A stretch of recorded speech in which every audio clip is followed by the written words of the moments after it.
impact. I hope that has addressed the question. Oh, there was the Article 75 question on conflict of interest. Absolutely not, because first of all, I have clearance to be a part of this council, and I was nominated through KEPSA, the Kenya Private Sector Association, where within the organizations we have some very clear guidelines on how we participate with the public and also through and in our relationships with governments. In my type of role or the job I've done over the years, I have almost entirely always worked with government. So I am very familiar with the code of conduct and how I should carry myself, and also very clear about what I represent about the organizations that I work for. And when I'm coming into this council, I am not coming as Emily, I am not coming as any one of those organizations. I am representing the Kenyan people, and I'm also representing the Kenya private sector. There was also a question, I think, around the gap on my CV. My apologies. Between 2015, I've had several promotions within Coca-Cola, and I think what I did is I just bundled everything together. So where you see from BAT to, I joined Coca-Cola in 2015, and I've been there for the last 7 years.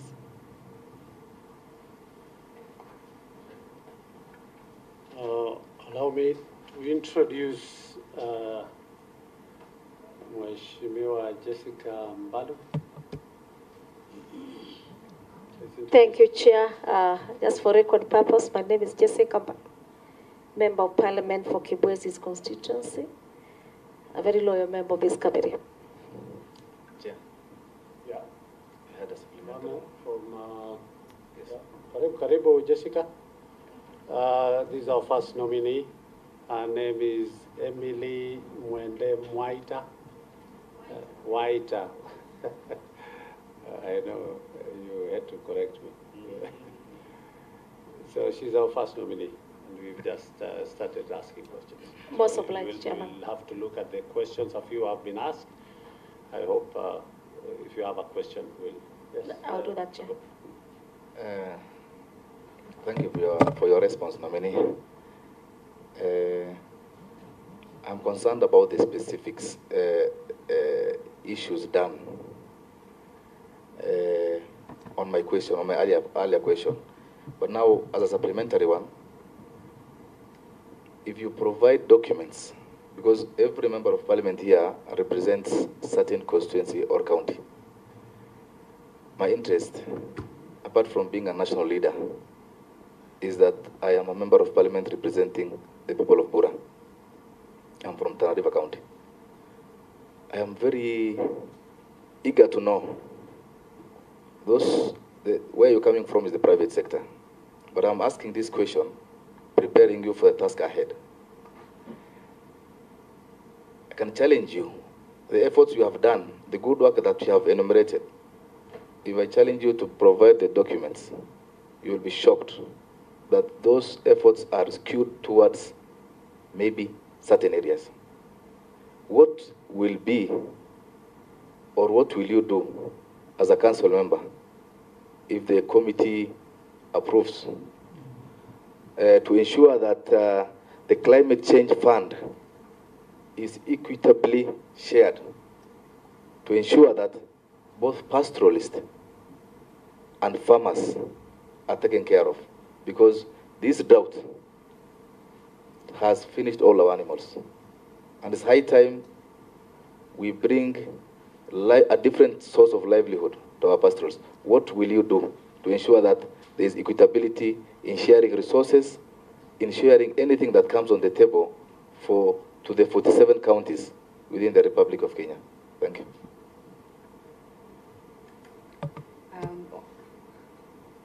Honorable, thank you for that very good question. I'm by far not from a similar region, but I also come from Makueni County, which is also going through a very difficult period. And by no measure am I trying to compare, but it's just to say that even when I go to visit Makueni, I am always dumbfounded by sometimes what you see. And what I saw 10 years ago is a totally different picture, and it sometimes leaves one feeling helpless. So I do understand where you're coming from, and understand where most members of Parliament or Senate sitting here must feel when they go to their communities in this season. It is a difficult one. And I hear you on on what has often been seen as the skewed efforts towards providing support, whether it's financial resources or other resources to these regions. From where I sit, I feel like this time round, the voices have been heard. So I think in the past, the noise was a bit skewed and it was used not in the right way. But this time around, even private sector, I believe through KEPSA, a number of CEOs actually flew on a tour to the ASAL regions, and they saw it for themselves. And as much as, in a way, it is too little, too late, because we were doing this when it is already happening. What dawned on most of us is the importance of we have to find a different solution, and like you rightfully said about the, finding different ways of livelihood for these communities. So first, as a private sector player, I think what we appreciate is just how much opportunity there is in climate change. Everyone is talking about it like a crisis, but there are so many opportunities. There are many ways of getting water. But how do we bring other players? We need to move away from, we've taken so much of our resources, combined, government, private sector, development partners, in what you call climate, I would say between adaptation and mitigation, because we're always responding to a drought crisis every time. Drought. It's taking so much effort, so much time. And there's nothing wrong with that, because it's an immediate risk and people are suffering, and we're losing livestock, we're losing wildlife as well. But there needs to be a group that, I don't know whether we need to lock these people in a room to focus entirely on the future. Because like I said earlier, the drought is only going to get deeper and worse. And it is actually going to extend broader than the regions that it's most affecting. Those who have driven through Nyeri over the last 6 months, one of the greenest counties I know, I think you will see for yourself how dry it looks right now. And for me, the transformation is leveraging the private-public partnerships. We now need to speak like businessmen. We sit down and decide this is where we want to go, and these are the deals that can be made about transforming our county. We need to see people not as victims, but see them as partners in this process. The problem is, every time you donate to somebody, you teach them how to wait and expect. But we need to have a site that focuses heavily on empowering them and making them realize that even through what they are going through, there is an opportunity to come out of it. But we cannot do it with empty hands. We have to walk with them in this journey. And lastly, as a member of this council, is to be that voice. I believe potentially one of the reasons I was chosen is because I bring in that other perspective of private sector, and maybe through my experiences. And I told you earlier, I'm very passionate about people. I've told you where I have worked, and I believe that I will be able to put up my hand and be there for the women, be there for the youth, and be there for those whose voices are not in that room. Thank you. Good. We are almost there. I will give this last opportunity to Jessica. But just to tell you, this this climate change, like this is a very low-key vetting process. Yet it is the talk. It's a global talk now. Everybody is talking about climate change.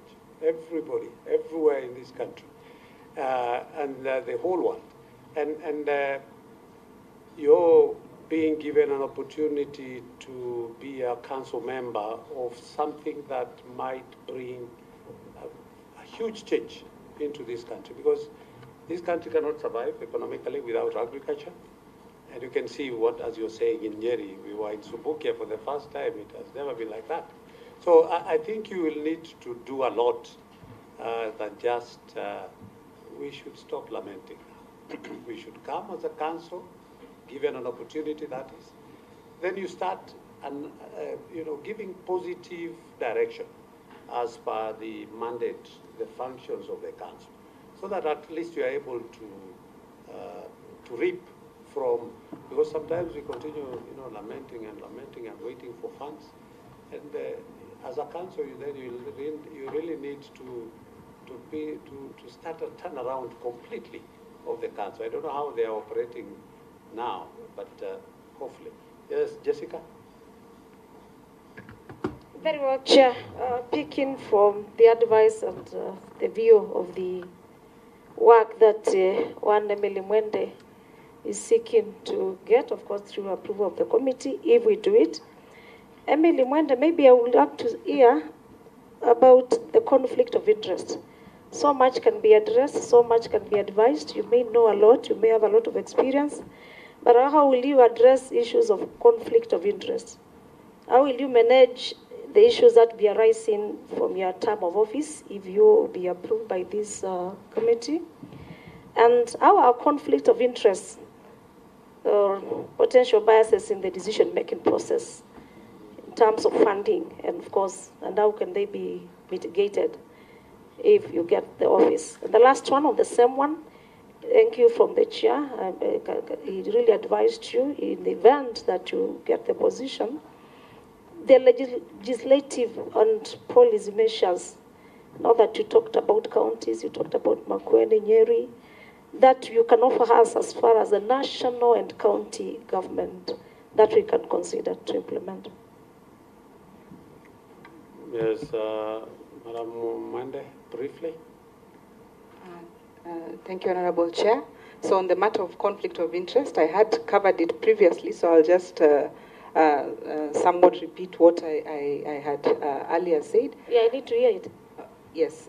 So I think, just for clarification, Honorable, I think the areas of conflict of interest that I think have come up so far is in my capacity if I would be representing the organizations that I work for in a way that is probably not appropriate. And I responded to that by saying that I have worked in this environment and interacting with government for more than 10 years. So I do have a lot of clarity on how to ensure that I am, representing what I am doing in the appropriate way. I am also very familiar with the relevant constitution chapters that clarify how I have to carry myself in this respect, and how I also have to take into consideration perhaps the people that don't have these opportunities, or maybe the marginalized communities, consideration of gender and intergenerational elements. I am also familiar with my role as representing the Kenya Private Sector Alliance, who did endorse me for this role. And I'm also very clear on what I can and cannot do, and what I can or cannot represent. But in summary, it is about holding high standards of integrity, being accountable, standing up for what is right, doing my job as is required, because also if I neglect my role, that is also a form of lack of integrity. So I hope that covers broadly. So in a nutshell, you'll work independently? Yes. You'll not be guided by anyone, anywhere? Yes. So in a sense, I have to bring views of everyone to the table. However, I will not be guided by just one side. That is the best way to describe it. Yes. I think what Mwende is asking, and I think it's a very relevant, what Senator Mheshimiwa Salu is asking. My name is Mheshimiwa Jessica Kambalu. Kambalu. Sorry. Yes, Kambalu, thank you. Is that one of the culprits in climate change and carbon emissions is the industry players. and you will be there representing them. We want to transit to a low carbon economy, and yet you are representing them in the council. You have a soft spot for them already.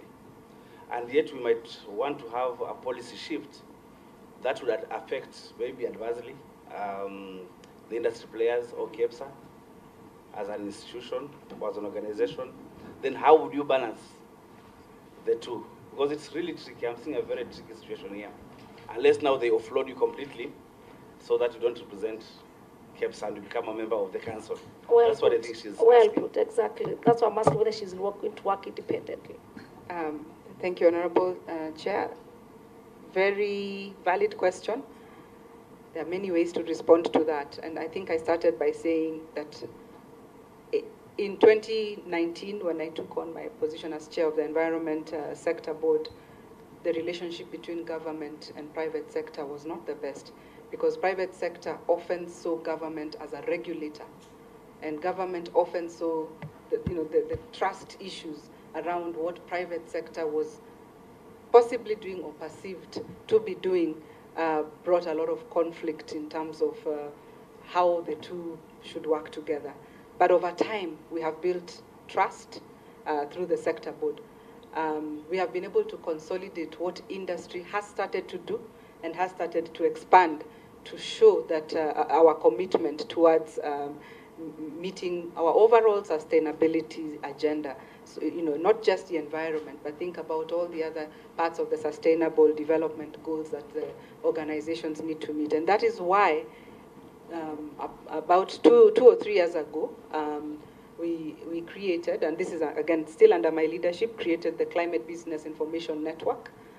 Through the Climate Business Information Network, we have done a lot of work on creating awareness, educating, and bringing everyone to the table. We have a lot of companies that now have policies, very clear policies around how they will operate in terms of environmental impact, as well as just working within communities. We have a very long way to go, I admit that. And this is not because the companies don't want to do something. Sometimes it's because they are not experts in some of these things. So we have had to bring in a lot of knowledge. We've worked with the FAO, the UNDP, and also UNEP to bring this knowledge to us. We are working very closely with the Ministry of Environment as well to bring this knowledge. We have NEMA often coming to our offices in KEPSA, sharing how we can best work together and what we need to do together. And perhaps the biggest demonstration of the private sector's commitment towards the environment is the Sustainable Waste Management Act, which went through in July.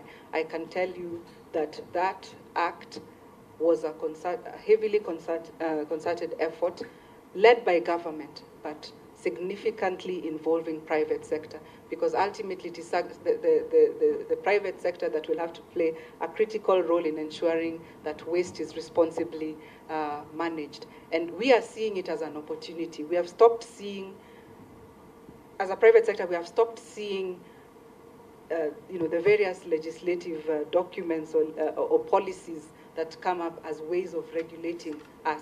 But we are now very aware we cannot succeed in a failing society, number one.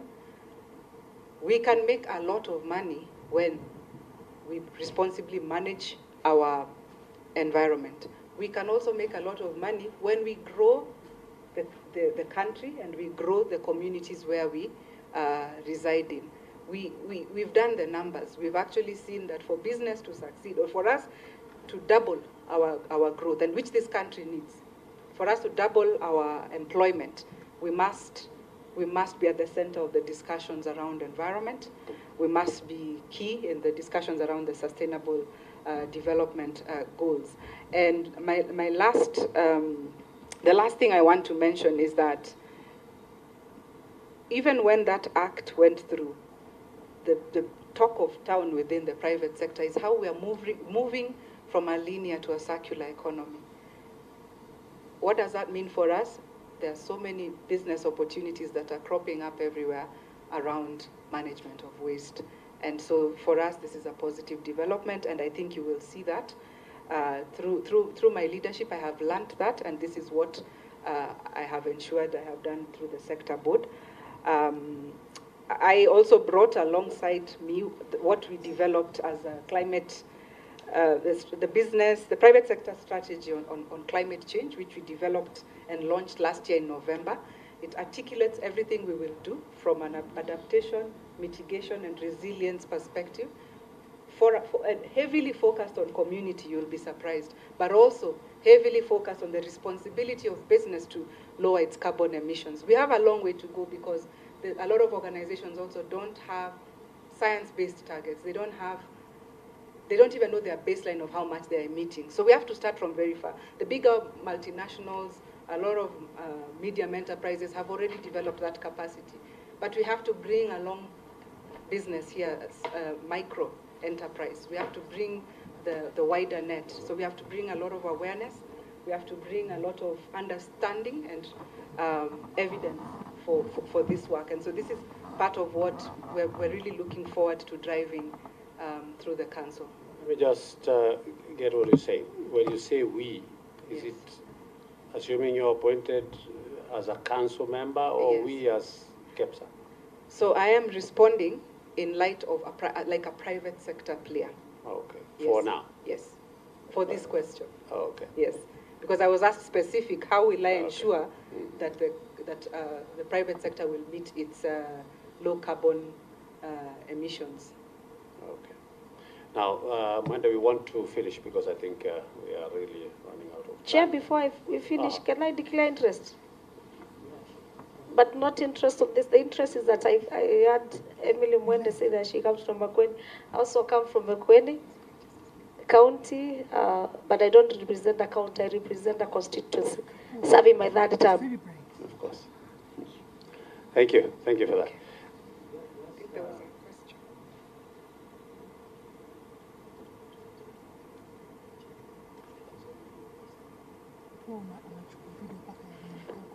I can give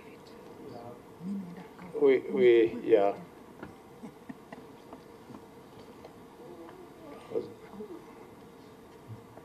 Thank you, Clark. Madam, I have quite a number of questions, but because of time, I think we'll try and just squeeze them to very few. Some of them which have already been handled in terms of the conflict of interest, about the funds and others. But just to ask, because under the Public Appointment Parliamentary Approval Act is to see whether you understand the sector where we are taking you for you to be able to bring positive results. Do you know which acts of parliament govern the national climate change? Yes, I'm familiar, and the key one here is the Climate Change Act 2016. Very good. So we'll start now from there. In that, there is functions of the council members and the council and the functions of the cabinet secretary seems to be almost the same or conflicting. Because almost all the functions of the council itself are also the functions of the cabinet secretary. And at some point, the cabinet secretary will do things just and come and consult. Maybe that is the aspect. How are you going to handle that on matters to, if there, in your view, there is any overlap in functions? Two is about the resource mobilization. Monies are just given by government, by the National Assembly, or rather Parliament, and under the consolidated fund. The other sources of funding for the council are donations, endowment, grants, and gifts. How do you intend to increase that resource mobilization to be able to address what my brother Yakub was talking about? In that act, the penalties of default or penalties of people not obeying, people obstructing council, the council work, people misrepresentation. Stands currently at 10 years if in default, and or 5 years. So it's 10 million or 5 years. So what is your view? Is it too lenient for people who are affecting within the country, of course? And now we are told we are not the source of this climate change.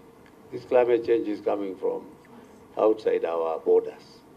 So how do you intend to address that?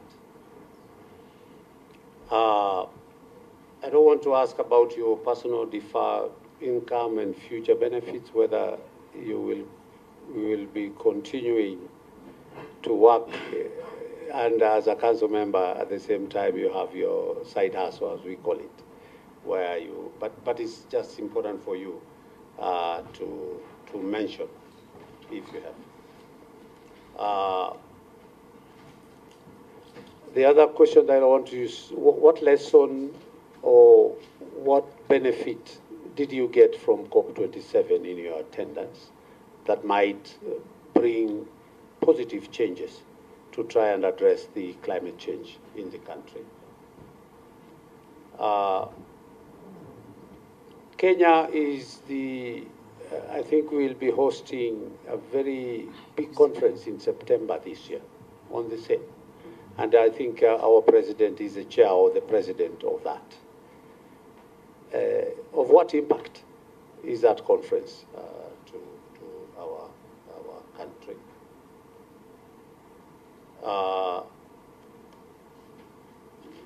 NEMA will be your agency of monitoring and evaluation, compliance. Yet NEMA, as it is now, if you go to NEMA offices, you will be surprised. 3 officers in a whole region, no cars, nothing. Yet they're the ones who are supposed to do monitoring and compliance. So how are you going to address that? Of course, there was the issue of the carbon credit, and I think you have handled it very well. But at the same time, we really need to get to that in terms of Kenya being, I think, the 4th in the world earner of the resources or the monies that come from that. So again, that is something that we would want you to. Lastly, St. Marcos in Malindi, one of the biggest data collection center, to give early warning or forward information of the weather. Yet Kenya does not benefit as such, rather from a small income. Yet that information is the one that is used world over. You know, the strategical position of Malindi, and it is, the satellite position, and the information that is collected at St. Marcos, which would go a long way in, an early warning of happenings, maybe in a. So again, how are you going to handle St. Marcos? Maybe remotely, because maybe it is not, it's handled by the Defense, Minister of Defense. And the last bit is about Meteorological Department. We happen to be oversighting that agency. And the last time we asked, tell us the weather for the coming 1 week. They told us, they cannot tell us. But they are waiting, I don't know, America to do what. So that, and before, when I was watching KBC, which was at the rooftop, when I was a young person, we used to see a gentleman telling us the weather for tomorrow. So what are you going to also do to help in terms of information that we get from our meteorological department. Just the other day, they got a huge cut from the supplementary budget. We had to plead with the budget committee to at least, and they have very old machines or whatever. It's not automated. And that is their biggest problem. And as I'm saying, we asked them to tell us the weather for the coming 1 week, and they could not be able to tell us. Lastly, is CBC has nothing to do with this and your appointment, the CBC education. But I look at your CV, you graduated in economics, and now you're deeply into environmental matters. Maybe just a piece of advice on this CBC as to whether it would have shaped you better into an environmental person than an economist, just to understand, in your view, would CBC be giving us the cabinet secretary? So my appreciation of it is really that we will be playing a very complementary role in helping the Ministry of Environment meet its objectives as well.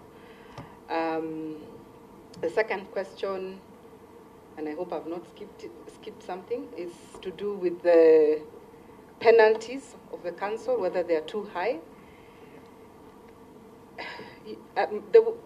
From where I sit, sorry, you asked whether it is too high or too low. From where I sit, I always ask, why has the misrepresentation happened in the first place? And it's really to go back and establish why are we finding ourselves in a situation where somebody must be penalized or somebody must be put under a situation where they have to go to jail for what has not been done. And is it the correct way to address these issues? I have found that a lot of times when you let people to voluntarily be responsible is usually a better way than imprisoning or fining. But that said, it is important because we live in the world that we live in, and we must deal with misrepresentation or any behavior that does not respect what we are trying to achieve through the act. So at this stage, nothing is enough for the environment. For me, it is not enough, because it is grave damage when we misrepresent resources that we are supposed to be protecting. There was also benefit from COP27.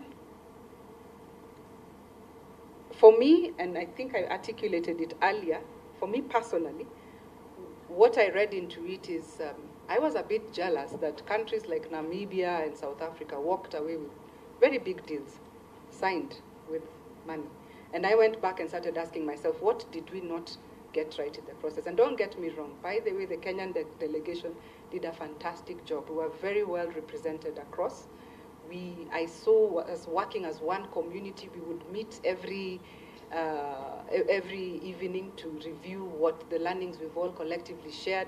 We even created a report and provided feedback towards what different things we found from that, from the COP27, as well as what we need to build into the nationally determined contributions. And I think there is actually an ongoing process responding to that. And I was not shy in sharing that concern, that we need to go not just to share the good work, not just to learn, but walk away with deals. The other thing is enforcement, NEMA. I think this one has cut across, and we have raised this several, even at a KEPSA level.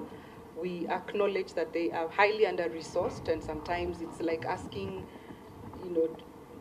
someone to eat an elephant with one bite, and it's not possible. I think through the council, we remember NEMA also has responsibilities towards other acts, not just the climate change one. So we have to prioritize. Based on the resources we have to prioritize how they're going to do that. But is there also an opportunity to expand enforcement so that it is also carried out by not necessarily NEMA, but other arms of government or other government departments that have this capability. And also, maybe we can also encourage citizenship to do this kind of work, not necessarily be the ones to go and stop what is happening, but be the whistleblowers and get, and be a part of protecting their own environment. I think the Constitution is very clear about the right to a safe environment, so every citizen also has that responsibility to do that. Then there is also, I think I didn't capture it very well, but I think it was a question to do with the ability to perform my duty through the council and also balance the other work I've done. I'm used to this. In my current role, I have to monitor 54 countries. So I have learned how to prioritize and to ruthlessly prioritize. And I have found when you prioritize is when you achieve results. So I also sit in the board of East African Business Council. I sit in 2 other international boards.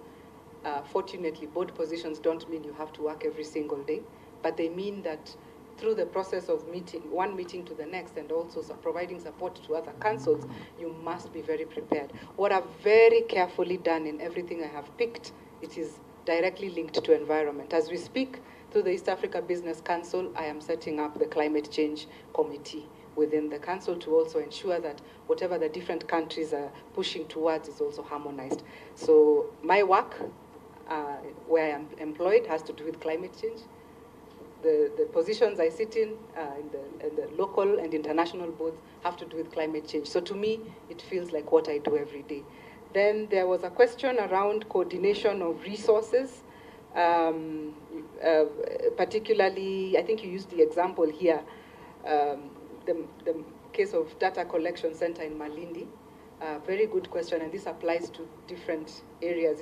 I feel it's a similar question to do with also the efficiencies of the meteorological department. I think as a country, like I also said this earlier, I feel like we have so many resources, but we are not coordinated. We still work in silos. Everybody's doing their own thing. But perhaps through this council, this is what we can do, because we have a bird's eye view, bring together all the areas that we see can complement each other and put them in a bucket so that we're able to have a greater impact. That is how I would look at the Malindi Center. What value is it adding to us? And actually, we have to probably go through a rationalizing process. What do we need, and what do we need to be very ruthless as we move forward as a country. We need to be very ruthless because the climate is we're already in a climate crisis. It's that simple. So we also, how we came together during COVID-19 crisis, so many barriers fell away and we were able to forge forward in moving so many things. Why can't we do that about climate? In my experience working within environment, and I have worked with the Ministry of Environment for some time now, the one thing I've noticed is how it has often been deprioritized. Even as committee members of environment, you must have seen the focus on environment has often been waning. There's never been a serious focus on it, but I believe that now we have no choice. And I think that is why it is critical that we mainstream climate change everywhere. At KEPSA, every sector board, whether it is health, energy, trade, we have put in place a climate agenda in each of them, because climate is going to affect everything, whether we like it or not. If as an environment, if all of us here working in environment now have that responsibility to ensure we put environment and climate change at the center of every sector of the economy and industry. So that's my closing statement. There's just one more, which was around the skills, the CBC. It's an interesting one. Even though it is controversial, I am pro-CBC, and I'll tell you why. The future of work has shifted. 1 week ago, I came from Atlanta, where I had gone through a training on what the future of work will look like. And I'm telling you, it is shocking what is happening. It may not happen immediately for us, and it will take me a very long time to explain what is going to happen. But the one thing that is very clear, everyone must have a learning mindset. The skill you use today is going to be completely relevant in a few years. So we all must have a muscle of learning something new every time. And this is why I believe the CBC creates the basis for people to have critical thinking mindset. If you look at how CBC has been designed, it has actually captured a lot of what private schools are doing. The problem is the implementation and the painful process of getting it right. That is the problem. But once we get it right, it is definitely in line with the future of work. Maybe the very last one. Kenyans out there, they don't know about climate change. In the layman's language, can you tell a lady in Makueni, what is this climate change that every person is crying about? Chair. Yes, okay, Beatrice. And Chair, just to re-emphasize on something, Emily has talked about the delegation that went to COP27 and the team spirit that was there, the presentation. However, there is that which we did not harvest back compared to other countries you've mentioned like Namibia. I would have wanted, Chair, that I get it specifically what you do differently going forward that will ensure that we get what is due to us as the other counties did.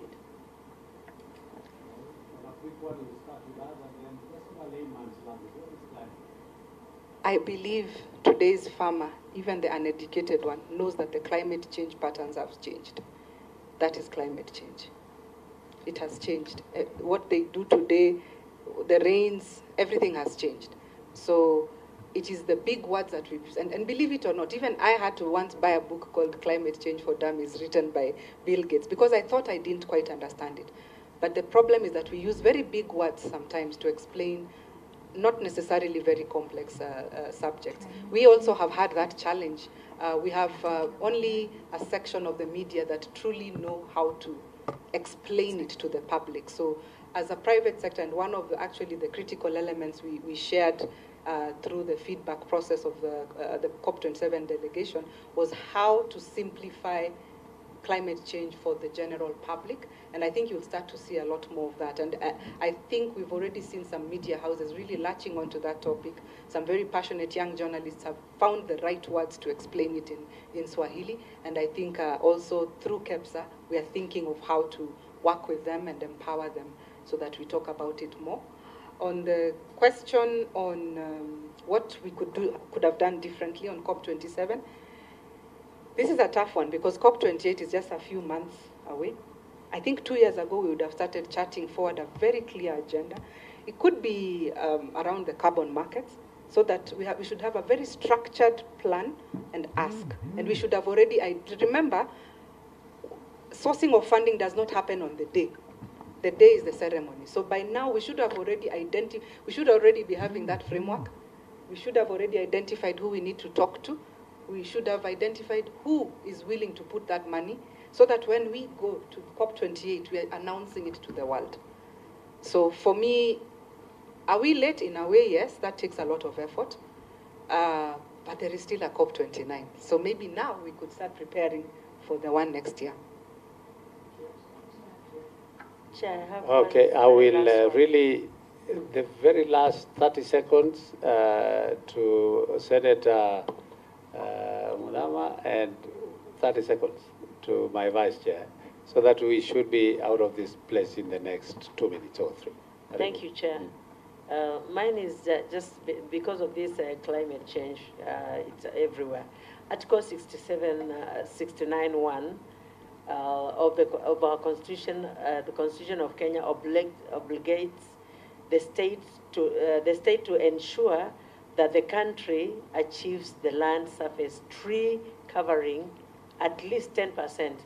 Do you think we are on the right track and as a country in attaining this constitutional provision, and what are the gaps?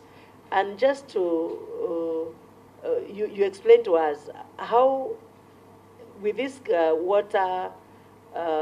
lack of water in the country, what will happen to the trees that we are planting now? What will be done to make sure that the trees we plant don't dry up, and we can achieve this constitutional? Yes. Thank you, Chair. Mine is because of time. It wasn't becoming clear on the issues of CVC and I can see the candidate is very informed on the issues of climate change. How will you contribute towards education, climate change, how it's going to come in? Because if we want to sustain this, then the younger generation should also be part of this. As they grow with this solution to climate change. How will you bring about? Because I can see you have said you were in somewhere with new skills.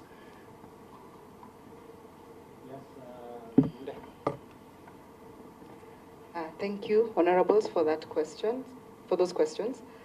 On just very quickly, again, it's because I'm aware I have only a minute.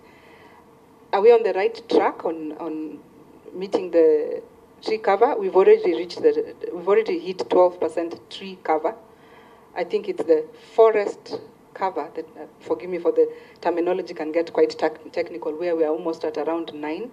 Can it be sustained? I believe yes. And I think much more driven by the fact that the president has set out an extremely ambitious agenda of planting 15 billion trees by 2032. This is already work that is happening. So it means at some point, irrespective of what happens, reaching towards 15 billion means we will definitely increase the tree cover. On water, I think it's a balance of both. As much as we will be working on ensuring sustainable management of water resources and replenishment of watersheds, I think more importantly is what I spoke to earlier around empowering KEFRI and really having a lot of incubation centers that test and ensure that we are planting trees that can withstand the new climate environment. It's not easy, and it's not a silver bullet. We'll have to take a lot of risks. But as in private sector, we invest a lot of money on research. Sometimes you never even develop that product, never makes it to the market. And I believe it's the same way government works. On the CBC question, also extremely broad question. I think under the Act, the Climate Change Act 2016 has actually provision for ensuring that we create education and awareness around climate change. And I think it has also provided for incorporation of other members, not permanent members, but inviting members that can weigh in to some of the areas we'll be handling. And I see an immediate opportunity is obviously to co-opt the Ministry of Education and see how that can be addressed. I am very cautious to make too many promises. I strongly believe that you have to pick the top 3 that will have the most impact immediately. Because remember, we are in the epicenter of a crisis. Thank you. Asante. Pole, I know we are right on time. We have 5 more minutes so that members can stretch. We want to thank you, Pongezi, for the way you have presented yourself. I think you have quite a huge knowledge in this field. Hopefully, that private sector injection into this climate change thing, and you being the person who engineers the environment in every sector that you go within KEPSA, will have a lot of positive impact into the council. We wish you all the best. I will not tell you whether you will be approved or not, but I think you've done so well. So we wish you all the best. Thank you. We will be retreating to do our report later. And glad watch the TV when we'll be doing we'll be presenting our report before Parliament and the Senate, because it has to go to the Senate and then back to the National Assembly. We wish you all the best. Thank you, Honorable Chair, and thank you everyone for your time and support on this process. Karibu.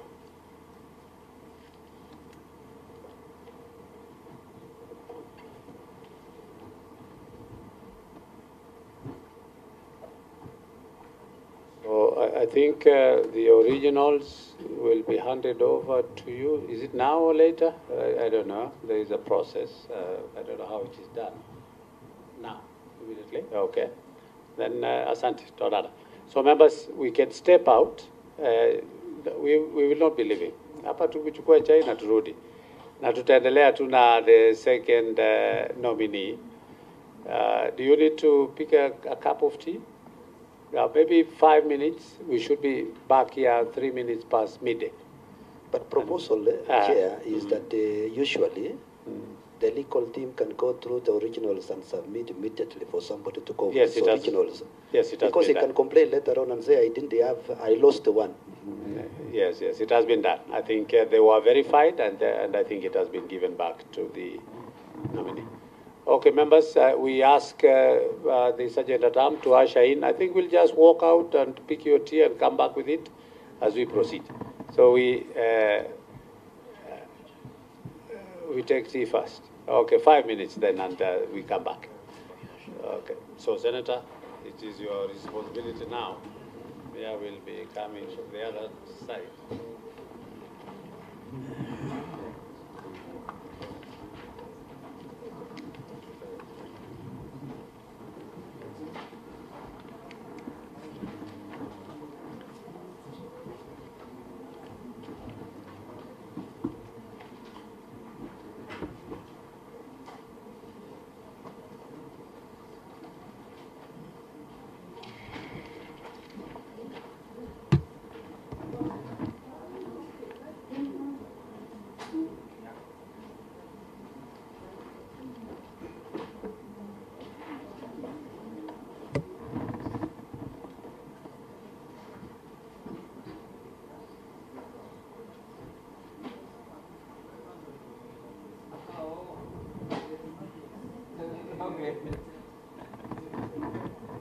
Good work.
hapa vizuri. Nataka kuona ukikura vizuri.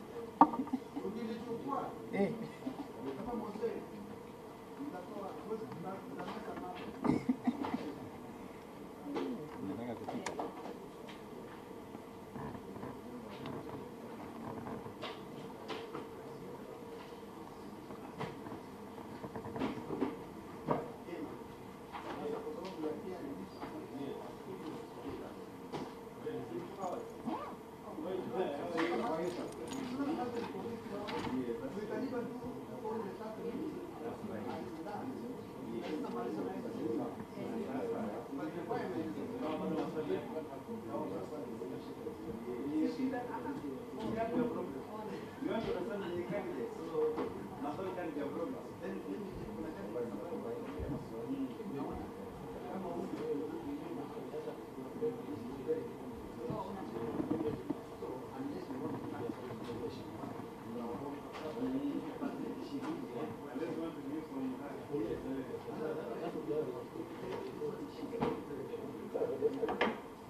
Okay, for the interest of good management of time, we are already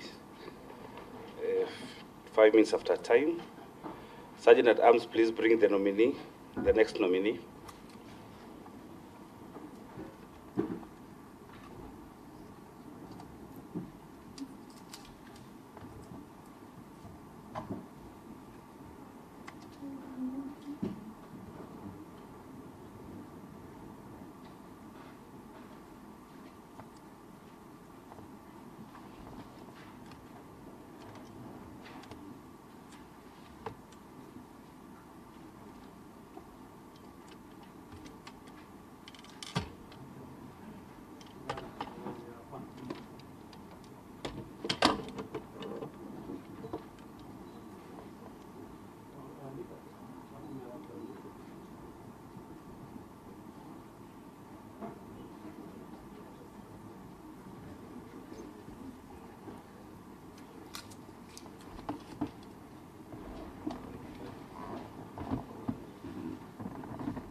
So members, I would like to call the meeting to order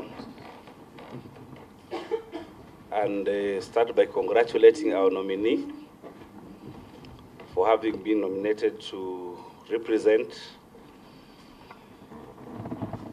your team at this council. So I want to start by having you introduce yourself. Just give us your names. Thank you, Mr. Chair. Good morning, and good morning, Waheshimiwa. My name is John Kioli. Thank you. So you are John Kioli, and because now we know you, would also want the members to introduce themselves so that you can know them by names, starting from. Yeah, thank you, Chair. Although the candidate did give us only 2 names, and I saw in the document here, he has an extra name. I'm Charles Cameron, Member of Parliament, Baringo South, Vice Chairman to this committee. Thank you. Thank you. I'm Senator Beatrice Ogola, a member of the Lands, Environment and Natural Resource Committee, and a member of this committee. Thank you. Mheshimiwa from Kibwezi. Thank you, Chair. I am Jessica Mbalu, Member of Parliament for Kibwezi's constituency, and a member of this committee. Thank you. Thank you, Chair. My name is Agnes Kavindo Mudhama, Senator Machakos County, and a member of this committee. Thank you so much. My name is Gikaria David, Nakuru Town East constituency, and chair of the Environment Committee in the National Assembly. My name is Jones Mwaruma. I'm the senator for Taita Taveta. I will be chairing this committee, but I'm a member of the Lands, Environment and Natural Resources of the Senate. I will allow the clerks of the 2 houses to introduce themselves, starting with the Clerk of National Assembly. My name is Frederick Otieno, Clerk to the Departmental Committee on Environment, Forestry and Mining of the National Assembly. Clerk of the Senate. I'm the Clerk Assistant in this committee. My name is Victor Bett, and the rest of the Secretariat for both committees. Thank you, Chair. Thank you so much. So that we can manage our time effectively and efficiently, we would leave the rest of the members of the Secretariat from both houses because there are quite a number. So, Sergeant, please administer oath to the legal counsel, yes, to the nominee. Will you take the oath or will affirm? Bible or Bible? Thank you.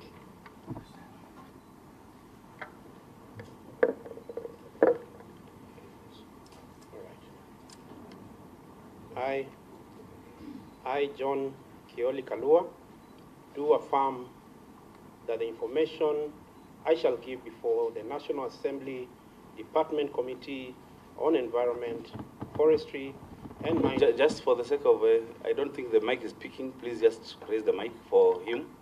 Sergeant, please.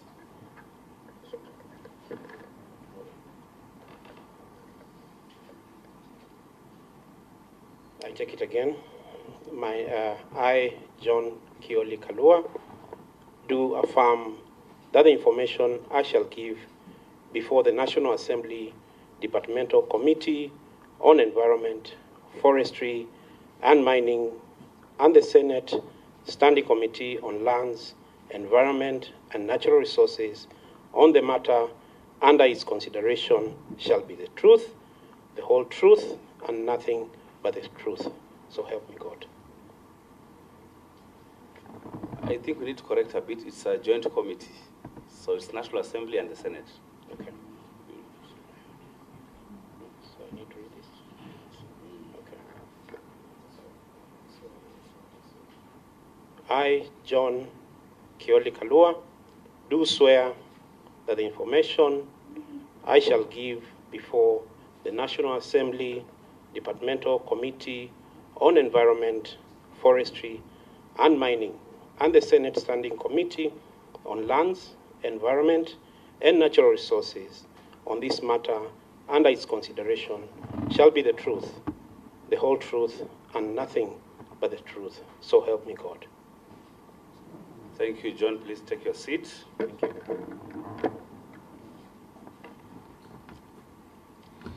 I would want to know, legal counsel, have you verified the documents for Mr. John Kioli?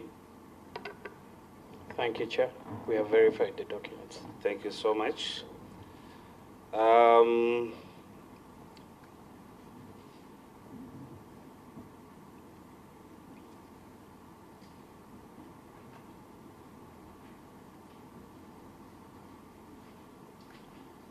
Thank you. Mr. John, I would want to know if you have the following clearances for Chapter 6. The CRB clearance, do you have it? Yes, I do, Chairman. ESCC clearance, do you have it? Yes, I do, Chair. Have you been cleared by KRA? Yes, I do. Thank you so much. Higher Education Loans Board? Yes, I have certification for that.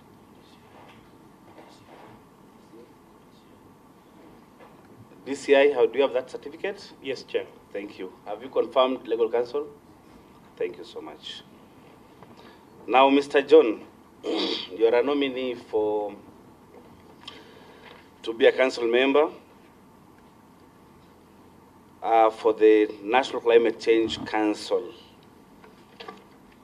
Please tell us how your net worth. How much do you own, your net worth? Thank you, Chair. In terms of what I have about 6 acres in a place called Kwabonza in Kitui. I also have some 3 acres in Kitui Central. I do have some 20 acres in a place called Lumoni. and around 100 acres in Mutomo. If I compute that together with my 2 vehicles and a house in Machakos, Katani area, it's around 93 million. 93 million Kenya shillings. Million Kenya shillings. Thank you Chair. so much. Have you ever been convicted by a court of law? Combine that with why you think you're fit for this new job. Thank you, Chair. First of all, I want to thank the Almighty God for this opportunity. I also want to thank His Excellency, the President of the Republic of Kenya, for nominating me for this position, and also thank the Kenya Climate Change Working Group, which I belong, that forwarded my name for appointment. Mr. Chair, I am a son of an average Kenyan. I was brought up in a place called Nairobi West in Nairobi.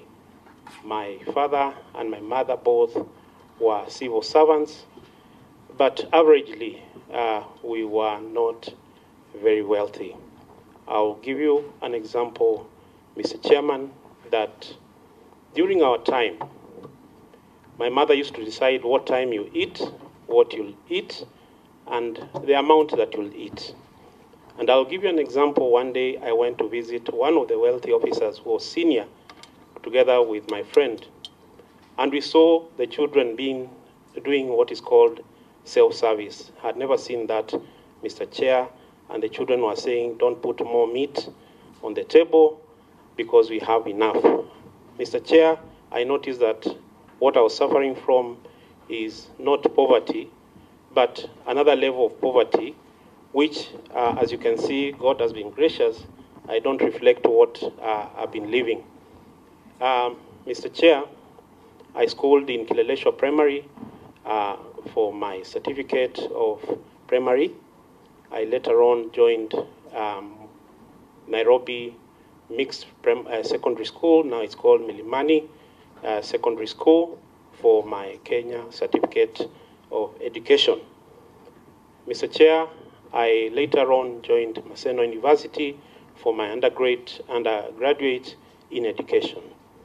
I later on did a master in climate change and sustainability in Kenyatta University. After that, I've done other certification. I've joined the University of Edinburgh for a course in climate change and bioenergy. I've also done other courses. I'm an environmental impact assessment assessor. I'm a Commonwealth Fellow, and also other short courses, including a mining course that I did in Ghana. Mr. Chair, in terms of my career, I have been initially a teacher, although I never taught, but later on I was gracious to get an opportunity to work for about 3 years in a company called Rockland Kenya, which I was a general manager. Mr. Chair, I later went to environment area where I joined the Green Africa Foundation, which I've worked since the year 2000. In terms of the work that I've done, I'm also the chair of the Kenya Climate Change Working Group, which is a network of about 400 organizations representing the civil society organizations in Kenya.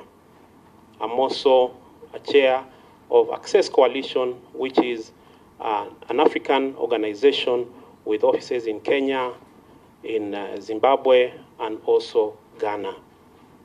I'm also a consultant in many areas, especially in policy areas. I am one of the drafters of the Climate Change Act of 2016. I did the Narok County Environment Act. I did Kitui Charcoal Policy. I did Kajiado Charcoal Act. I also did Turkana Energy Policy, which is just ended. And apart from that, I've been a negotiator in issues around climate change. I've followed the negotiations under the UN FCCC negotiations from the year 2006. Half of that, I was a negotiator representing the Republic of Kenya under the energy and issues around technology transfer. Mr. Chair, I have, apart from that, dealt with energy issues in the counties. I've supported a lot of counties in coming up with specific county climate change acts. I have supported counties, currently supporting the Nairobi County in the Climate Change Act and Bill, and Mombasa in terms of counting the greenhouse inventory for the county of Mombasa. Mr. Chair, I have been very instrumental in issues around the climate change arena in the country.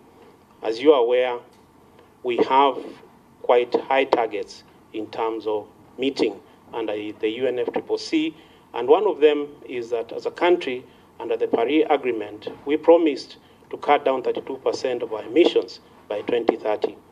Mr. Chair, that is quite a high ambition because you are supposed to carry a lot of work before then.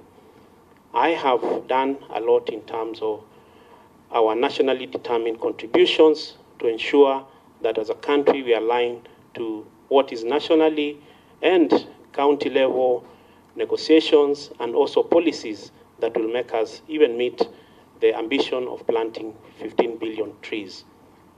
As a country, I feel that I've done a lot in terms of negotiations, I've done a lot in terms of policies, I've done a lot in terms of advocacy, and probably this is one of the reasons why I find myself here. I'm sure there are other better people than me, but God has given me this opportunity. Yeah, thank you so much. You said that you are a teacher, and teachers start from the known to the unknown. Can you tell us what you understand, or if you are to unbank this term climate change to somebody in Kazundweni, to somebody in Bura, to somebody in Kasigao in Taita Taveta, what is climate change? Thank you, Mr. And Chair. what brings about climate change? Before now we start talking about its effects and mitigation. Thank you for that opportunity, Mr. Chair. According to the UN IPCC definition of climate change, is the change of weather in more than 50 years. That is more than the weather today, is more than the weather yesterday, but it is weather that has been recorded for more than 50 years, and that is something that you can call climate change. Mr. Chair, when we talk about environment, there's a very distinct difference between environment and climate change. Climate change is a multidisciplinary approach whereby climate change affects many sectors, including energy, environment, health, and other sectors, and is one of the initiatives that came up when we were forming the Climate Change Act of 2016. One of the drivers of climate change is actually what we call human activities.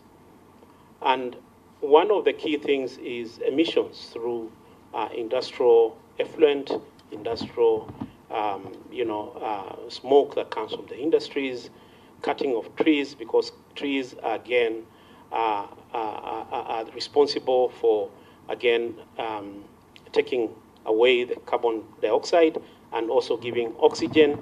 The other effects are also in terms of land degradation. And these are some of the areas that are affecting us because of the human being effects, which are accelerating already the challenges we have. Mr. Chair, some of the examples that we are seeing now is based on water. In climate change, water is a springboard of issues around water. When it's too much, it's called floods. When the precipitation is low, Mr. Chair, it causes drought. We have seen climate change affecting a lot of sectors. One of the sectors that has been seriously affected is the tourism sector. Mr. Chair, you'll agree with me that Kenya is a sector that relies on nature-based tourism. Our tourism sector has been very affected because people come here to view, to sightsee, to go to the ocean, and mostly to see our wildlife. We are aware the last 2 years we've lost more than 2.5 million animals in the country. This has affected the elephants, the rhinos, and all the tourism sector wants to see. Mr. Chair, if you go to the health sector, you find that there are new diseases now affecting places like the Rift Valley region, whereby malaria, in fact, before it was said it doesn't survive well in highlands. And now government is spending a lot of money towards medication, towards malaria and other waterborne diseases. Mr. Chair, the issues of drought is getting a lot of money. I remember His Excellency the President recently signed off what you approved as around 10 billion to go towards drought mitigation. Thousands of people are being affected, and most of the counties in the northern frontiers are suffering from issues of climate change. And this is manifested in issues around lack of food, and now it has escalated to conflict over natural resources. You all know that there are conflicts in Kitui area, Tana River area, and most of them are because the animals want to drink water, the human beings want to drink water, and that water is not there.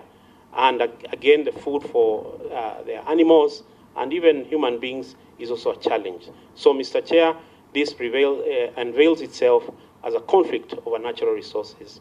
When you go to the agriculture sector, Mr. Chair, the tea industry, the coffee industry is dependent on some degrees that it's optimally produced. So when there's an increase of even 2 degrees, Mr. Chair, then this affects the industry very much in terms of the harvest. This is similar to other areas whereby we are seeing the government putting a lot of money towards mitigating issues of climate change. Thank you, Mr. Chair. Yeah, thank you so much. Before we continue, we have a new member who has just joined. Please go on record for the sake of Hansard. Thank you, Chair. My name is Beatrice Kemei, County MP Kericho, member of this committee. Karibu sana, Honorable Beatrice. Now, my co-chair, please take the mic and ask some questions. Well, I will still come back. I've read your CV, very, very rich. In fact, I was just going to the Google, look who John Kalua Kioli is. And it is very, the way they talk about you, it is very encouraging. And I'm just going through I will be having some, my only question is, I think you asked whether you have ever been in a court of law. And I'm seeing there was a court case of Mwati, Kakiti, and John Kioli versus Nzei Katiki and something. It's a civil matter. What was it about? Thank you, Mr. Chair. This is a land issue and it's a succession issue that I bought some land, the one I've mentioned in Dumoni, and when we went for succession, we found my name is not there because the person who sold the land to me passed on. So it was not me accused, but I was there as a petitioner to actually ensure that my name is in succession. Which I will be coming. Maybe you can. Thank you. And thank you for the warm, for my CV. Thank you so much, Honorable Gikaria. Who would want to go first, members? Senator Kavindu, okay, take the mic. Thank you, Chair. I will first declare interests because the father of Kioli is a family friend, was a family friend because he's late now. Actually, did our landscape in our home in Mua. So I know the family. My question is, climate vulnerability is risk assessment, and risk assessment on ecosystem are very critical. How will the Council ensure that these are achieved? 2, how does the National Climate Change Council monitor and evaluate the implementation of climate change policies and action in Kenya? 3, what are the key challenges and barriers to implementing the National Climate Change Action Plan in Kenya, and how will this be addressed? And the last one, what are the key legislative and policy measures that the national and county government should consider implementing in order to respond effectively to climate change and achieve low carbon, climate resilient development? Thank you. Thank you, John. Can respond to those. Thank you, Mr. Chair. Yeah, I want to respond to the first question, that the National Climate Change Council, Mr. Chair, has 8 roles that is mandated under the Climate Change Act of 2016. 1 is to come up, to initiate and to implement the National Climate Change Action Plan. Number 2 is supposed to review and also integrate any policies that are needed in terms of climate change within the counties and the national level. Number 3, Mr. Chair, is supposed to administer the Climate Change Fund, which is very instrumental in terms of the Act, and even in our country, to have some money where private sector, the civil society, the counties can be able to get money to undertake issues of climate change. Mr. Chair, the other one is also to ensure that there is a review of policies that are important instrument in terms of mainstreaming issues of climate change. One of the key things that I want to link to this question, Mr. Chair, is that the National Climate Change Action Plan, we are in the process of coming up with a third one, 2023-2025. Both of them were done without the approval of the Council. And one of the mandate of the Council is to approve and also look at them and review. I think one of the challenges that has also delayed the coming up with a third National Climate Change Action Plan is the absence of the National Climate Change Council. And one of the things that I think that is key to the counties, to answer your third question, is that, first of all, counties need to be climate change ready in terms of policies. I'm happy to say that most of them now, about 90%, have climate change legislative instruments that can be able to handle issues of climate change. And the key one is also to have, and this is what we've told most of the counties, they should have 2% from their development money to go towards climate change mitigation and adaptation.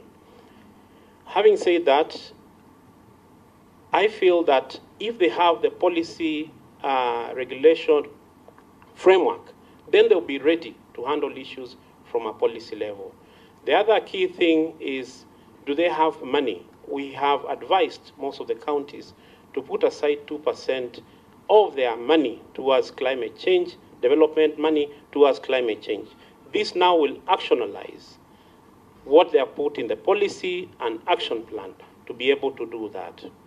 I think the other issue is also issues around response measures, and I'm happy to say that this is a concerted effort between the national government and also the county governments.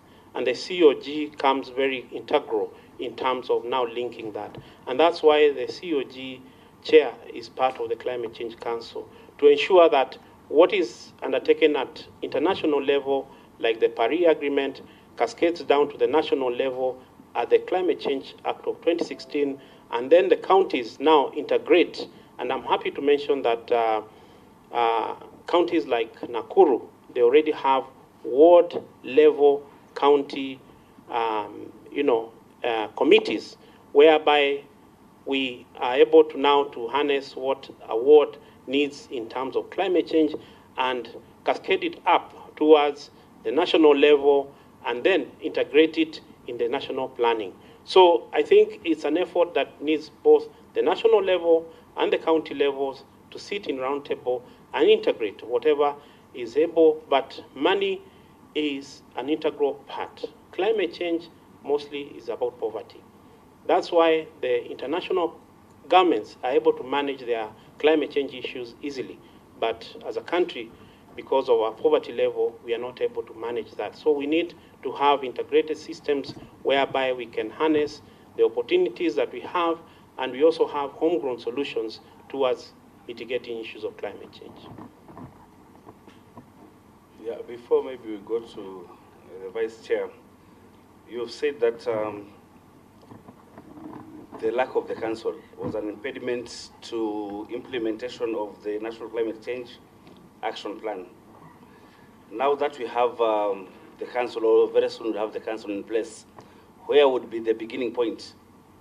And we are saying that finances would be an impediment. So apart from the financing that will come from the Treasury, maybe development partners, how else would we engage the public and the private partnerships in a partnership to have that financing achievable or achieved? Thank you, Mr. Chair. As you may be aware, there is a financially program under the Treasury called FLOCA, which most of the counties will receive money towards issues around climate change. And one of the things, or one of the magic this preparedness has made is that most of the counties have to do it so that they can also get the resources that are being funded by a number of countries like Germany and also World Bank towards mitigating that.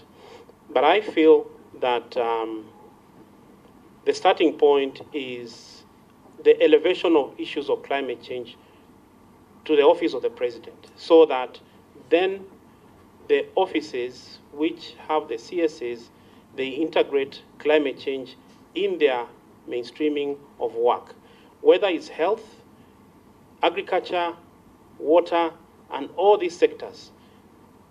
And this is was our prayer in 2009, which most of the ministries now have climate change desks or even units. The Climate Change Council will be the highest convening body that will be able to harness money from all the ministries towards one integrated program. Most of the embassies I've talked to are waiting for this fund so that they put money in the basket. Most of the multilateral bodies are very keen to put money in this basket. And I think once we get these resources together with the policies, and one of the things that is also making it interesting is because the counties are climate change ready and they can feel it. It's not a story anymore. They can attest that climate change might impede achievement of their CIDP. Therefore, it's not a gospel that we are pushing towards their throats. They already are ready to embrace the issues that are going to change issues of climate change in this country. Thank you. Honorable Cameron. Thank you, Chair. I have some few questions to our nominee here. One being, I saw him using the Holy Bible, which is so encouraging. I wanted to ask him, you are a Christian?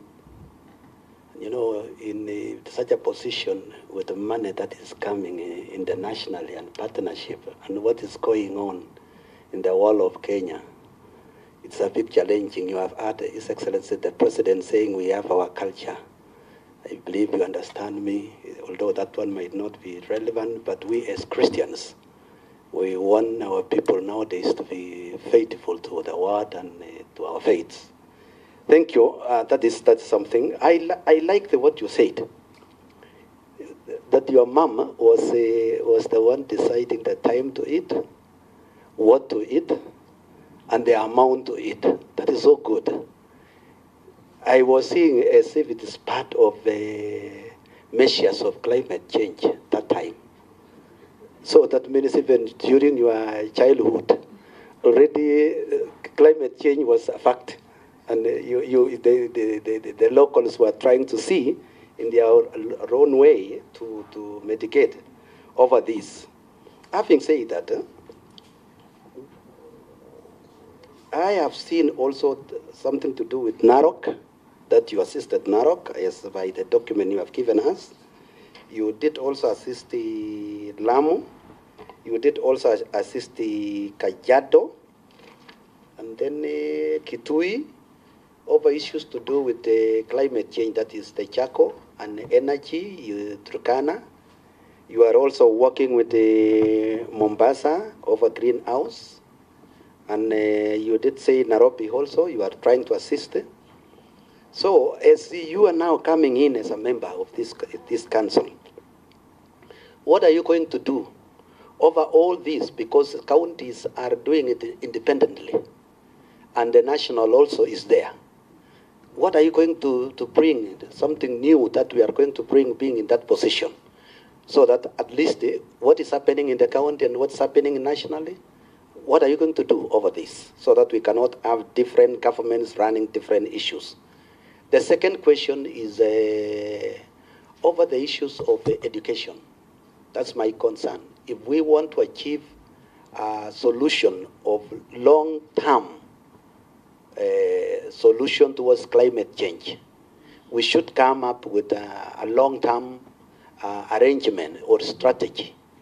And that one, the best is education. What are you going to do over climate change with now the new system of education, CPC? What do you say about that? And then the other part is about marginalized and indigenous communities. You have heard of what is happening, you did say about what is happening in Kitui, and what's happening in Rift Valley, that is not part of it. Issues to do with bandits and others. Is that as a result of climate change? If it's a result of climate change, how are you going to answer as a council now, being a member of this council? How will you bring in towards the solution of the same? Thank you. Mr. Kalua, can respond to those. Thank you very much, Chair. Those are very useful questions. I'm a Christian. I worship in Sitam, Karen, and also I have my home church, which is called St. Stephen's Ministry, which I participate actively. And yes, I'm a Christian by faith. I think the National Climate Change Council is going to be the missing link. It's going to be the missing link because it's bringing COG together with the 4 or so main ministries. One is the Ministry of Energy, second is Treasury, third is Agriculture, and all these ministries are going now to sing one song. But where I think it's going to punctuate the most important thing is that most of the counties have been on their own. There'll be no framework to report. And if you are keen to the Climate Change Act of 2016, the National Climate Change Council, its work and the work of the Act as enumerated will be reported to Parliament after every 2 years, meaning that there will be accountability and a very strong monitoring, evaluation, and learning process. Mr. Chair, I have discussed with some colleagues that apart from having a website in the Ministry of Environment and Climate Change, we need to go a level higher to come up with an application that can be real-time uploading of what the counties have done. If we are able to achieve this app, then the counties will be uploading what mitigation and adaptation work they've been doing.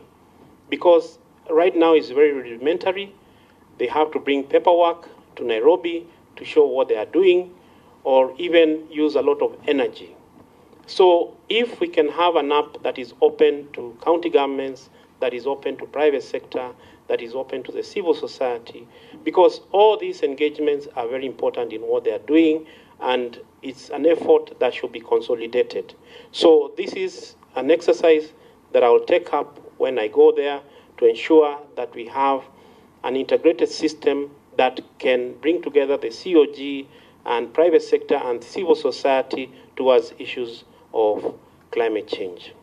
Mr. Chair, in terms of education, it was first highlighted in Chapter 7 of the National Climate Change Action Plan, whereby we had curriculum development and capacity building. This was very integral, and most of the members in that committee were from the Ministry of Education, whereby we proposed that issues around climate change should start from elementary level, whereby children should sing songs, should do poems at that level, cascading up. And if that is possible, then the primary school will take it up, the secondary school will take it up, and the tertiary level who are already taking it up in terms of degrees and PhDs around climate change, then there will be connectivity. Mr. Chair, there is some work we did with the UN, and this was a curriculum process whereby we want a committee to be formed under the Ministry of Education to now look at issues around curriculum development in terms of climate change. We have a land strategy in climate change whereby we have highlighted those areas that we need, that need attention in terms of the capacity of human capacity, the resources, and also issues that need attention towards integrating issues of climate change in our national curriculum. This is something that is very urgent, so that even as we undertake the CBC, then we go to the next level where all the students have now embraced issues of climate change from a very elementary level towards other sectors. As I said, Mr. Chair, the indigenous community and people in the northern frontier and also the lower part of the country are affected by conflict over natural resources. And this is not a new thing. This is because some of the communities are farmers, others are pastoralists, and all of them have a right of access to land. But the problem is the resources are not as many as they were. As I said, Mr. Chairman, water is a springboard of climate change. I would recommend that issues around water get more attention in terms of access to water, because most of them are around issues of water. And I have also said that Israel doesn't depend on rain-fed agriculture, yet it feeds millions of people even outside Israel. They have integrated, or they integrated from 1967, issues of water, issues of agriculture, and they said that they are going to up education system. And all these things have made Israel what it is, because there was sufficient resources towards education on these areas, and this also culminated to food sufficiency, and they never talk about rain anymore, but they have enough food. So we need to invest more in the agriculture sector, and more specifically water availability. Kamuren, Mheshimiwa, you okay? Okay. I do accept the issues to do with water, but maybe also is not conversant of what is happening in the northern part of Rift Valley. It's okay. It's okay. Yes, Honorable for the nominee to explain to us what is these issues about water. You know, when you say you just leave it in abeyance, you know, what is these issues about water? Thank you, Mr. Chair. I think the issue is availability of water. Most of the counties, like if I take a case of West Pokot, last year they had to walk 3.9 kilometers to get water on average. This year they have to go 4.5 kilometers to get water. The precipitation level was more than 90% down from last year. What that means is that there are likely to be more effort towards getting water. And this is even more in the northern frontiers, where they have to manage their cattle differently because they have to walk many kilometers. Because there's no water, that means then there's no pasture. In terms of agriculture, in the lower part of the country, Kitui, Machakos, Makueni, and parts of Garissa, we are seeing that there was a failure of rain in the last 3 years. What that means is that we are essentially depending on rain-fed agriculture, which is not very strategic because then when there's no rain, there's no food. And that's what I'm saying. We might need to re-energize our efforts towards thinking differently in terms of irrigation, thinking differently in terms of water availability. And when you look at Ukambani area, there's a challenge now of sand harvesting. And this is also human-induced.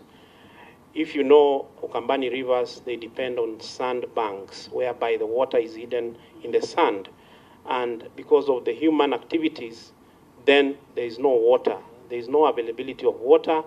And small efforts like putting a sand dam, then they will make sure that the community can now do irrigation and can be sufficient in terms of water availability. Honorable Cameron, you want to read on your own questions? Yeah. I want to take him back briefly to give us the highlights on the mandate of National Climate Change Council, because we have dwelled so much on water. What are these mandates that you will be responsible as now a member of the council? Thank you, Chair. As I said, one is to give policy direction both at the national level and the county level. Number two is to initiate and sort of handle the issue of the National Climate Change Action Plan. Mr. Chair, the National Climate Change Action Plan enumerates what should be done for this country in terms of the doing things, in terms of what should be done immediately, because it is time-bound in terms of achieving that. And then the mandate becomes to oversee that this is done in the correct way. The third element is to administer the Climate Change Fund, which now the money should go towards issues of climate change nationally. The other elements then are more of policy that I had already mentioned. Thank you. Before I go to Honorable Jessica Mbalu, just answer me these questions that are right on what Honorable Cameron has asked about integrating issues of climate change into the curriculum. Do you think, looking at the curriculum, current curriculum, and of course we've not seen the CBC curriculum, but the current curriculum, that the issues of climate change have not been covered adequately? Because looking at, and of course I was in school a long time ago, looking at issues of maybe a subject like geography, it has covered carbon emissions, greenhouse effect, even physics firm to remember, we were talking about greenhouse effect, you know, in geography, role of industries in carbon emission and building, greenhouse effect. Which areas do you think would add value in the curriculum that are not covered in the current curriculum? Thank you, Mr. Chair. As I had alluded earlier, there is need to integrate, or first of all, to distinguish between environment and climate change. And there is a very distinct difference, so that then environment can even talk about collection of garbage, planting of trees, cleaning the environment. But now when you go to climate change, you deep dive in terms of what is going to be affected because of A, B, C, D. Mr. Chair, our efforts are towards integrating it from elementary level in pre-unit and in primary, lower primary, and also in the real primary school and also secondary school, as something that students learn to be able to manage issues of climate change. I know it has adequately been covered in tertiary and the universities, and now we are also calling out for TVETs also to integrate it, so that if these TVETs, bodies or schools or learning institutions can talk about green building standards in terms of when you're building, you need to do green procurement, you need to reuse, you need to put materials that don't, again, expose the building for more climate change issues. How can I reuse water and integrate the same water in the building, probably to flush toilets and all that, so that then there is a deliberate integration of sustainability and climate change in their learning. That means that when you graduate as a mason in the TVET institutions, then you are able to be even an assessor of climate change green buildings, that you can say this building was built in 1960, it needs retrofitting. Why must we use light during the day, in a building? Can the architects integrate it so that you don't need light during the day, because it's again going to sources of energy? Then how can we reuse water in the institution? How can we make sure that we don't have air conditioners in a place like Nairobi where it is not necessary? It's just about retrofitting the buildings so that then there's no pressure towards energy and there's no requirement for more energy, which means then there's no pressure on issues of climate change. Honorable Jessica. Very well. I know that my vice chairman will still come back with other questions for clarification. Chair, allow me to say that I'm very impressed about our candidate, and especially on the first question by my chairperson of the committee at the National Assembly on definition of what climate change is, definition of the word climate change, especially to the elite and also to the common mwananchi, because this is a giant word, it's a giant step that is going everywhere, and we know what we are suffering from climate change, and also his detailed CV. I've also been looking at his CV, and most importantly, he said he's saved, and that was an answer to the Honorable Kamureni's question. As a council member, Mr. Kioli Kalua, how will you be responsible in managing the climate change fund?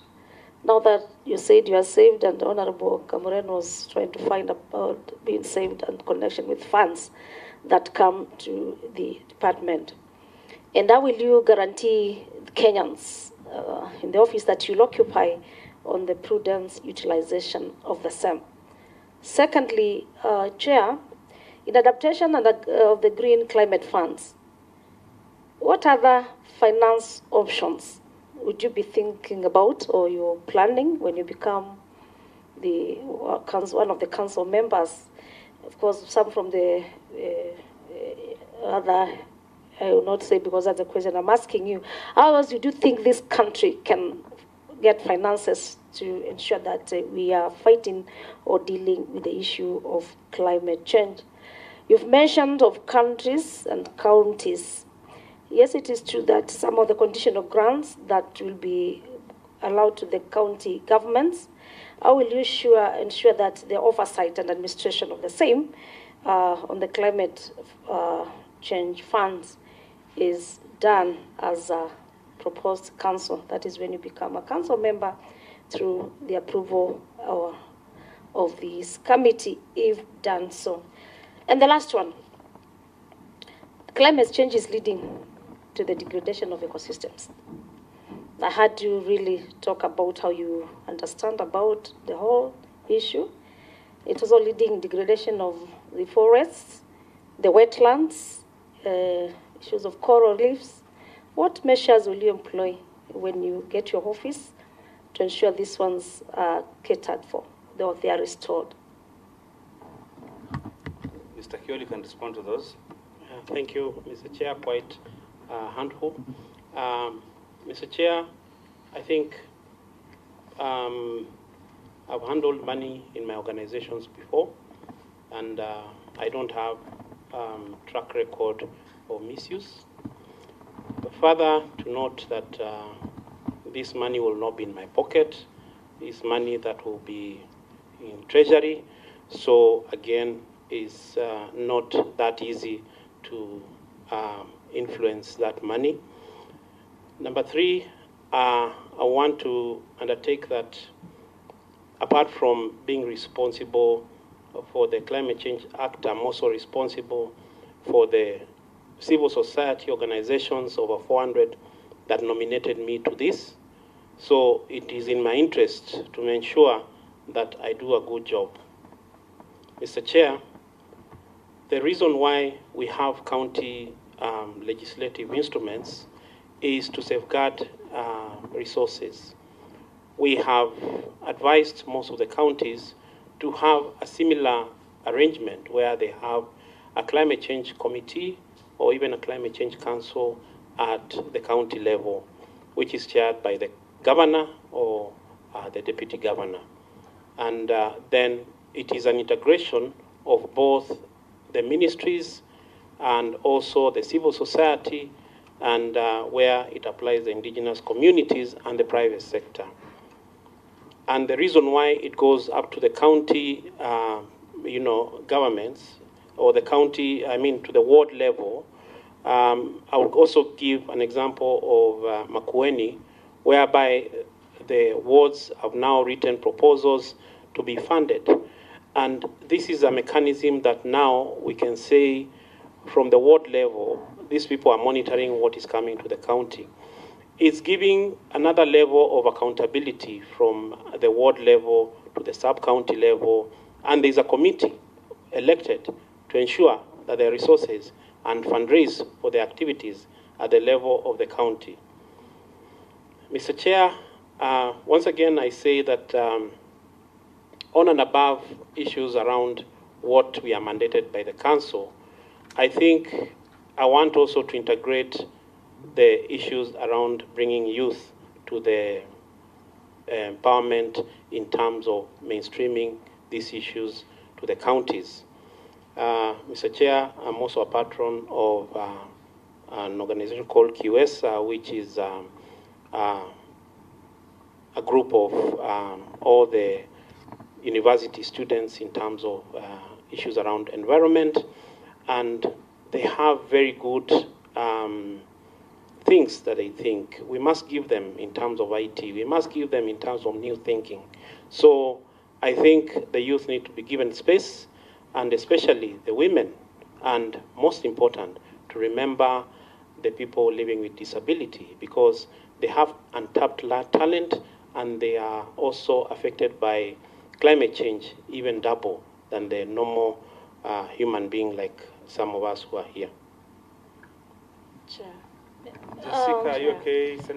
Honorable Jessica? Yeah, not very, but of course he has done very well. That's apart from one. On the other options, finance options that the country as a council, you can even advise a country to pursue, or you as a council, you can pursue? As we need a lot of finances for us to be able to fight the climate change. Yeah. Thank you, Mr. Chair, and sorry for that omission. I think, and this is something I've done before, I have fundraised for joint projects for this country, especially that one of climate change learning strategy, whereby I went out and fundraised for this country together with the Ministry of Environment, and together we did a one-year project that has come up with a climate change learning strategy. Mr. Chair, I believe bilateral agreements are very strategic for this country, because if we depend on people to come to us, then we might not get enough.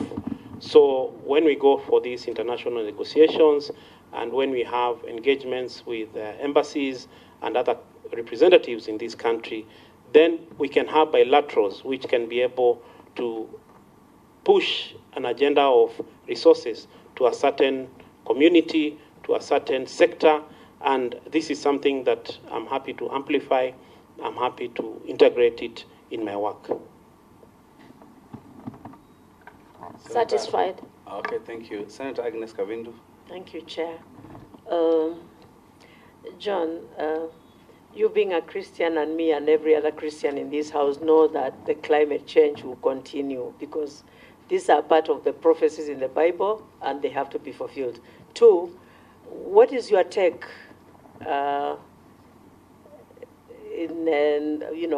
what is your take on countries that artificially induce rainfalls like UAE, and what are the effects of the climate change on it? John, thank you, Chair. This is normally called climate engineering, and what happens is that we induce a chemical in the clouds to induce rainfall. But again, the chemical that is induced has also some setbacks that again will go back to that. And you can do much, but in terms of the cost, is extremely high to get a significant amount of rain towards engineering of climate change.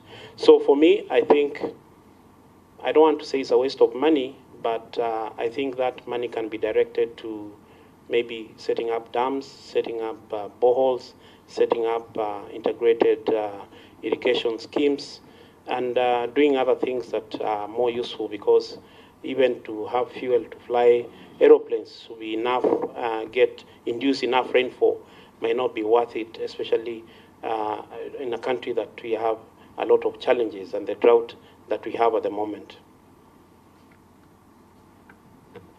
Chair. Senator Agnes. Yeah, thank you for that answer. But given that we don't have enough rains, even if we do the dams and it doesn't rain, what really happens, and what is the way forward for this? Thank you, Chair. I think Kenya is endowed with a lot of rivers, like River Tana. If you see the way it moves from Garissa towards Garsen, towards all these towns until it pours in I don't know, it's Malindi. You notice that in Kipini specifically, you notice that there is an opportunity of doing irrigation with this water. If you look at Tana River, the potential of even pumping this water to be used in these counties that are suffering from water is huge. And mostly the issue of, I'm not a water engineer, but I know even the boreholes that we are sinking, some of them are not sustainable, because somebody digs a borehole like less than even a kilometer, then you're going to have dry boreholes very soon. So then we need to have alternative sources of water, and that's one thing that I put across. Number two, sand dams in areas like Ukambani, Garissa, Isiolo counties are a bank of water, whereby you just put a wall in the river, then the sun becomes your bank, and you can be able to use that water for irrigation. I think coupled with other technologies like also, planting what used to be called orphan crops, cassava, sorghum, millet, and starting to change our agriculture in crops that are not water intensive, then we can be able to get the food that we want and still use less water. Thank you. Senator Wamatinga. Thank you very much. I'm actually impressed by the way you're putting across the answers. But there's something that I would want us to look at a bit differently, and I would want you to explain to us how the council would be of help to this.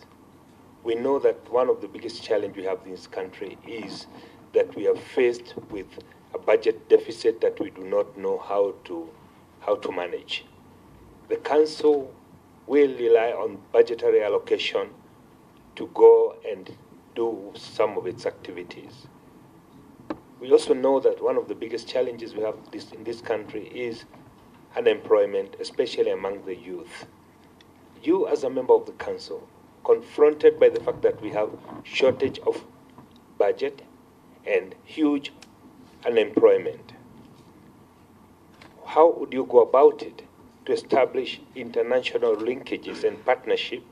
One, to bridge in the budget gaps, and two, to create employment for these young people. Now that I've heard you explain that you are going to work towards integration of climate change into career, how would you go about creating opportunity for the young generation so that they do not also learn about climate change only, but they also get a means of livelihood and therefore curing the big cancer of unemployment?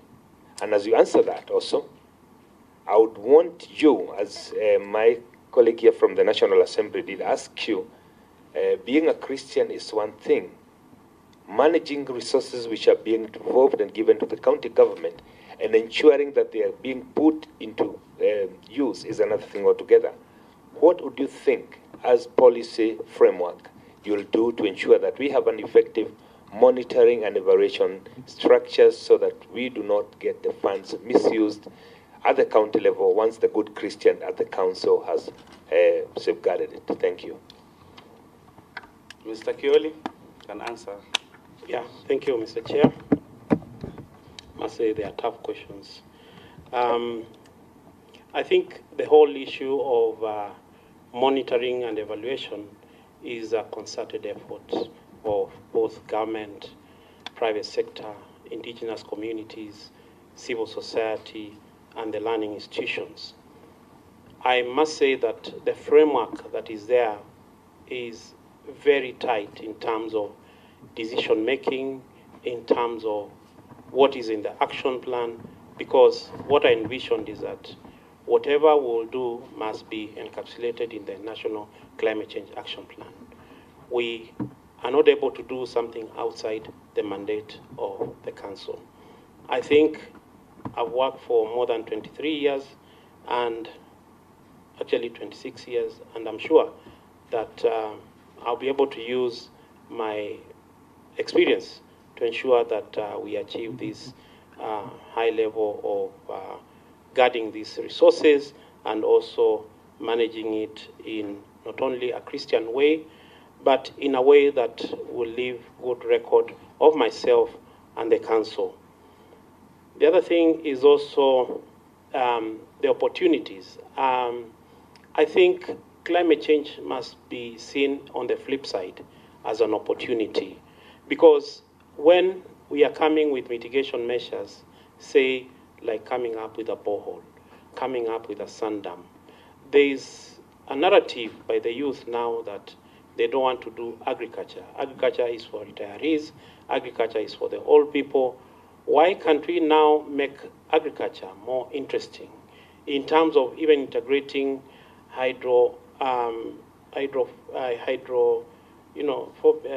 there's a technology, I'm forgetting the name, hydroponic, thank you, Mr. Chair, that we are able to integrate things that the youth are more interested, the youth can identify with them, And as we mitigate and adapt to climate change, then we create thousands of work towards the youth, and we make it more interesting for the youth to do climate change actioning, but at the same time get resources to continue with their lives.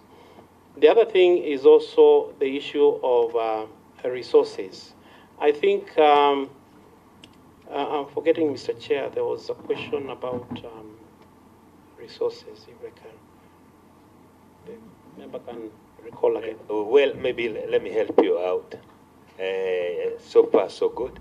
What I was looking at is what the council will do so that, given the fact that we have shortage of budgetary allocation from the national government, what the council will do in terms of resource mobilization, establishing international linkages so that it can sustain itself, and at the same time bringing on board the fact that we are faced with unemployment and trying to marry the two together so that we'll be curing two problems at the same time.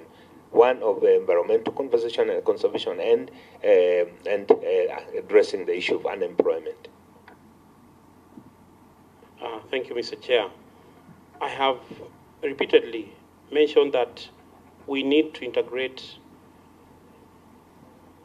issues around managing the drivers of climate change, managing the drivers of drought. As we give food donations, the government put aside 2 billion in November last year towards mitigating of the drought. And I think now I see the figure is about 10 billion. What I suggest is when we are using this money to integrate short-term solution, we also apportion a percentage towards mitigating the drivers. Because, as I earlier said, the issue mainly, the springboard is water. So that as we take water to these people in lorries, and as we give them food, we also apportion some money for livelihood, so that then after the drought, there are measures towards managing. So the drought fund, or the money allocated to the fund to manage the drought, then it becomes a minibus that also carries the issues of mitigating future issues of drought. But as I said, I think we need to bring on board fully the private sector, because they also have very good things that they are doing that can be able to punctuate the issues the government is doing. The civil society also are doing quite a lot, Mr. Chair, that needs to be brought on board so that it can be contributing towards the minimization of the drought and the issues of climate change. Thank you. Thank you. Honorable Kemei. Okay, thank you, Chair. At least you've pronounced my name well, and congratulations for that. And first, allow me to congratulate the nominee for that position, for the nomination. It is not very easy, knowing that Kenya have around 40 million people, so being there is not easy. Number two, and Senator Agnes talked of having an interest. I didn't know John, but I already have an interest. I've looked at his CV, he's been a teacher. I've looked at his CV, and I already have an interest that, and I've also been a teacher. I also looked at his CV, and he's an age mate, so already there's an interest. I'm already happy with him. But however, but positive interest for that case. And I would want to ask one or two questions.